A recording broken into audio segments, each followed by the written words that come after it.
Well, I just squeezed through a whole crowd of reporters. This press conference every year is like a magnet for journalists worldwide. So I thought, why not turn the camera on them? What do foreign journalists really think about China? So quick fire round, no thinking, just answer. So what's the number one topic your media cares about when covering China issues? Things that on the national level that affect local issues in Hong Kong. A shared future, economic development. So how can China could offer some initiative to make some peace? Artificial intelligence. The economic decisions. Has China's diplomacy surprised you in any way? Well, as always, I'm impressed because people really try to solve questions by dialogue and not by weapons.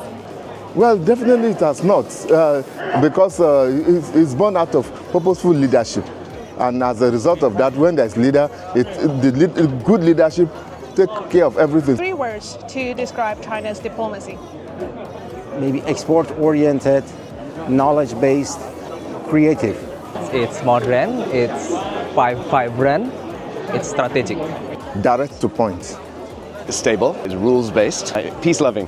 What's one event in China that stood out to you in the past year? The Belt and Road Force Summit in Beijing.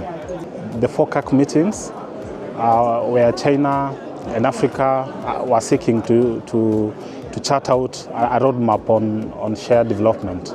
If you were to write a headline about China today, what would it be?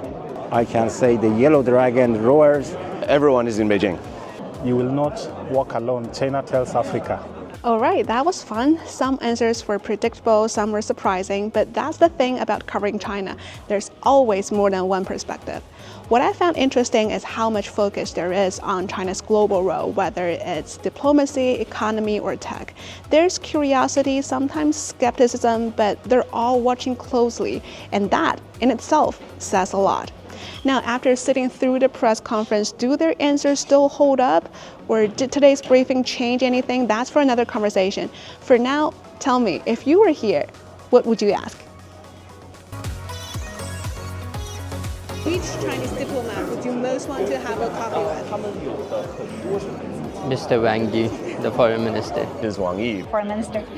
He spoke so eloquently, fluently, informative, educative, everything. Can I choose the president? That's an answer. Of course, Mr. President. Everybody prefers to have a cup of coffee with President Xi Jinping.